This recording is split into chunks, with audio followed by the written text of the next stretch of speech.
है 24 जुलाई। सबसे पहले मैं अपने गुरु को नमन करती हूँ और आज गुरु पूर्णिमा है, 24 जुलाई है आज। तो आज मैं आपको गुरु पूर्णिमा की ही एक कहानी और कुछ दोहे बताऊंगी। गुरु पूर्णिमा जो है हिंदू जो धर्म है उसमें, हिंदू धर्म हो या कोई भी धर्म हो, सभी में गुरु की बहुत बड़ी महिमा है। तो सबसे पहले हम ये जानते हैं कि गुरु के लिए जो दोहा कहा गया है, गुरु ब्रह्मा गुरु विष्णु गुरुर्देवो महेश्वरः, गुरु साक्षात परब्रह्म तस्मै श्री गुरुवे नमः। मतलब हमने गुरु को ही ब्रह्मा, गुरु ही ब्रह्मा है, गुरु ही विष्णु है, गुरु ही शंकर है, गुरु ही साक्षात परब्रह्म है। ऐसे गुरु को मैं प्रणाम करती हूँ। ये आपने दोहा, ये आपने कई बार ये जो सुना होगा ये दोहा भी, क्योंकि गुरु ब्रह्मा गुरु विष्णु गुरुदेवो महेश्वरः, गुरु साक्षात परब्रह्म तस्मै श्री गुरुवे नमः। ये बहुत ही पुराना जो है दोहा है ये। अब हम आज का जो विचार हम देखेंगे, कबीर जी ने जो बोला है कि गुरु समान दाता नहीं, गुरु समान दाता नहीं, याचक सीप समान, तीन लोक की संपदा, सो गुरु दीनी दाम। एक बार मैं फिर से रिपीट करती हूँ, गुरु समान दाता नहीं, याचक सीप समान, तीन लोक की संपदा, सो गुरु दीनी दाम। ये कबीर जी ने ये दोहा बोला था। इसका जो मीनिंग है, अर्थ है, वो ये है कि गुरु के समान कोई दानी नहीं है। जहाँ गुरु के समान कोई दानी नहीं है, वहीं शिष्य के समान कोई भी याचक नहीं है। ज्ञान रूपी जो अमृतमय अनमोल संपत्ति है, गुरु अपने शिष्य को प्रदान करके उसको कृतार्थ करता है, क्योंकि ज्ञान जो है उसको अमृतमय अनमोल संपत्ति माना गया है। उसको गुरु अपने शिष्य को प्रदान करके कृतार्थ करता है, और गुरु द्वारा प्रदान की जाने वाली अनमोल ज्ञान सुधा जो है वो केवल याचना करने पर ही याचना करके ही शिष्य जो है वो पा लेता है।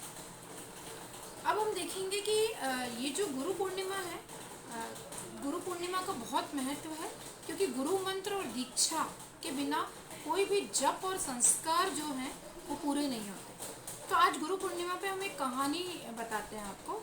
तो हिंदू परंपराओं में ये जो दिन है गुरु पूर्णिमा का, ये आध्यात्मिक गुरुओं की पूजा और सम्मान का विशेष दिन होता है। ये जो दिन है वो महाभारत के रचयिता जो हैं कृष्ण द्वैपायन व्यास का जन्मदिन भी है। महाभारत के जो रचयिता हैं कृष्ण द्वैपायन व्यास, उनका जन्मदिन भी है, इसलिए हम गुरु पूर्णिमा कहते हैं।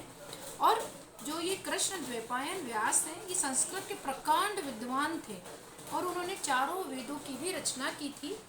इस कारण उनका एक नाम वेद व्यास भी है। हम जो उनका चर्चित नाम है वेद व्यास के नाम से ही जानते हैं, लेकिन वैसे मैंने आपको इनका नाम बताया कि कृष्ण द्वैपायन है, तो इनको हम वेद व्यास भी कहते हैं। इन्हें आदि गुरु भी कहा जाता है, और ये जो आदि गुरु हैं उन्हीं के सम्मान में हम गुरु पूर्णिमा को व्यास पूर्णिमा नाम से भी जाना जाता है। और ये कहा जाता है कि गुरु से दीक्षा लिए बिना जप पूजा वगैरह सब निष्फल हो जाते हैं। अतः इस गुरु दीक्षा के तहत गुरु अपने शिष्य को एक गुरु मंत्र और जीवन उपयोगी वाक्य देते हैं। जब आप जीवन की उलझनों में फंसे हुए हों, कोई निर्णय नहीं ले पा रहे, तो गुरु ऐसे प्रतिकूल समय का सम्मान करने के लिए मार्ग दिखाते हैं। तो इसीलिए इस दिन का बहुत महत्व है। इस दिन सुबह स्नान करके हमें अपने गुरु की पूजा करनी चाहिए।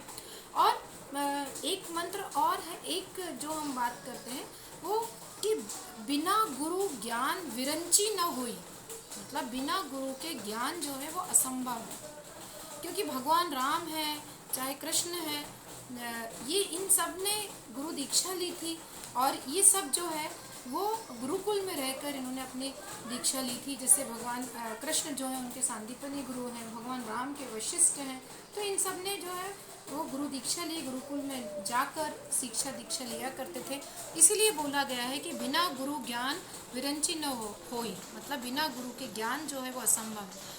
लेकिन क्या होता है आजकल, जैसे ज़रूरी नहीं है, अगर आपने कोई गुरु नहीं बनाया है अभी तक, आध्यात्मिक गुरु नहीं बनाया है, तो आप विष्णु भगवान को गुरु बना सकते हैं, आप हनुमान जी को गुरु बना सकते हैं, आप साईं बाबा को गुरु बना सकते हैं। और इस तरह से आप उनकी पूजा करके उनकी भी पूजा कर सकते हैं और उनको गुरु बना सकते हैं। तो और ये जो हमने अभी बताया कि गुरु पूर्णिमा को हम व्यास पूर्णिमा भी बोलते हैं, तो यहाँ व्यास नगर जो है वहाँ पर बहुत ही प्राचीन मंदिर है।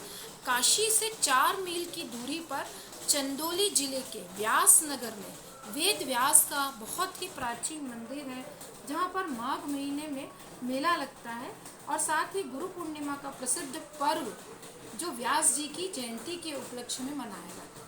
तो ये थी गुरु पूर्णिमा। अगर आपको चैनल अच्छा लगा है तो उसे सब्सक्राइब करें, लाइक करें। थैंक्स।